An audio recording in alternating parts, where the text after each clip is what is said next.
In this video, we'll cover logging into NetSuite, choosing a default role and how to change roles, setting your security questions in case you forget your login password, and changing your login, email, or password.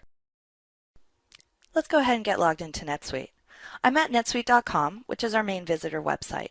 To log in for the first time, you'll want to go to the top of the page and click on Customer Login. That brings you to our login page. You can see I've actually been here before because I've told the page to remember my email address. This is the email address I used to log in, and it was provided by my administrator. Now I'm going to put in my password, and do note that if you put your password in incorrectly 6 times, you will be locked out for a half hour. So, before you get to the 6th time of putting your password in incorrectly, click on Forgot Your Password. It'll use your security questions, which we're going to set up in another section, to prompt you, and then it'll give you a temporary password. You'll be able to access NetSuite, change your password, and then you won't have any problems. So let's go ahead and get logged in.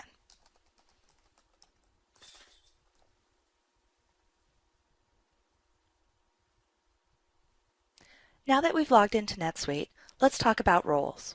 Roles are how you access NetSuite. They control what you're allowed to do, what you're allowed to see, and how you see it.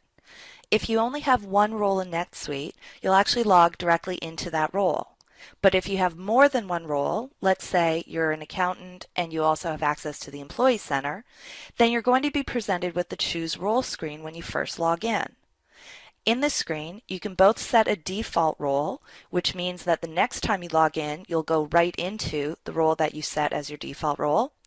Also, you can switch roles, so you can switch from role to role while keeping one of them as a default. So let me show you how to do that. I'm going to choose the administrator of this account to be my default role, so I just check the box, but checking the box doesn't actually get me into the role. So you actually need to click on the link to get into the role. So I could have this set as my default and use any other role to get into temporarily or just to do some work.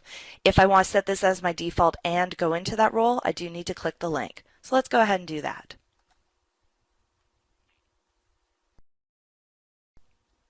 Just to finish up with roles, when you're in your role and you want to change roles, you can use this drop down at the top of the screen, and you can choose from the roles there, and you can go back to the View All Roles screen if you need to change your default, and from here you can also select a different role to go into.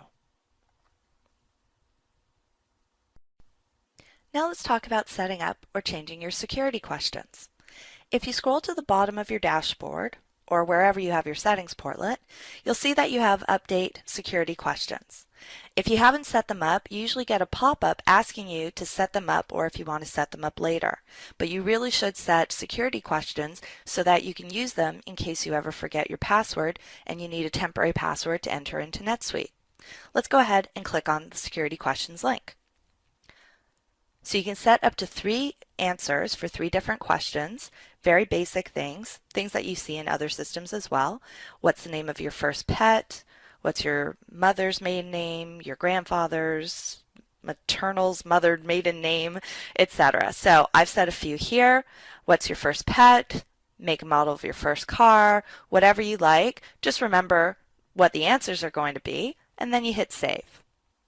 We do recommend that you save and change your security questions periodically as a security measure. Now let's talk about changing your email address and changing your password. On your home dashboard, find the settings portlet. It's usually on the lower left-hand side, unless you've moved it. And let's go into Change Email. If you need to change your email address, you just need your current password, then you change your email address and hit Save. If you want this to be for just this account and use a different email address to access different accounts, you can check the box. Otherwise, just make the change and hit Save. Note, when you change your email, the following validation process occurs. A notification message is sent to your current email address, alerting you to the change request. Then you must validate the change by following the instructions in an email that is also sent to the new address. You must continue to use your current email address to access NetSuite until the validation link contained in the email sent to the new email address is clicked. I'm not going to change mine, so I'll just hit cancel. The other thing you can do in the settings portlet is change your password. We do recommend that you do this pretty frequently, though you should check with your system administrator about the frequency required in your account. I'm going to click on Change Password. And you'll see that we've established some password criteria to let you know how strong your password is. So if you type in your current password, and then if you want to change it and type in your new password, you'll see that you'll get a rating based on different criteria, and the criteria can be set up by the administrator. Let me add something else. There we go. So I just changed it from a weak to a strong password by adding a different type of character. Now I would confirm that and hit save. Since I don't want to change my password just now, I'm going to hit cancel. But hitting save is how you would save your password. As a best practice, your password should be at least 10 characters long and must use at least 3 of these 4 character types: uppercase letters, lowercase letters, numbers, and non-alphanumeric characters. It's important to note that managing passwords has become an important aspect of your life in the cloud, and you should champion best practices to maintain security and privacy of your NetSuite data by developing a strong culture of password complexity and frequent password changes. This concludes the Getting Started video for logging in. We covered the best practices for logging in, tips for setting your default role and changing roles, how to set up and update your security questions, and how to change your login, email, and password. Thanks for watching.